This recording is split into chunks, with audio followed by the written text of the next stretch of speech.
ko alam kung makasurvive ito. Ito na lang natira. May nasira na. Di ko alam kung kaya pa to. May mga mata na. Nalamog. Ewan ko lang. Anong itsura nito.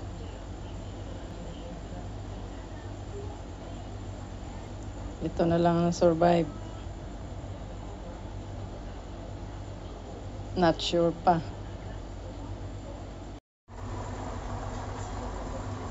Steam ko na lang yung tatlo. Ewan ko lang anong lasa nito.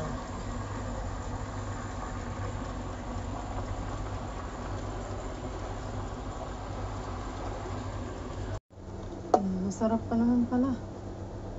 Yan, na-steam ko.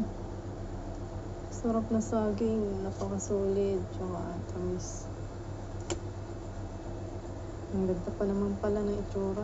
Ayan o, luto na. Diba? Luto na. Okay pa. Ewan ko lang dun sa iba. Kung ganito pa ba.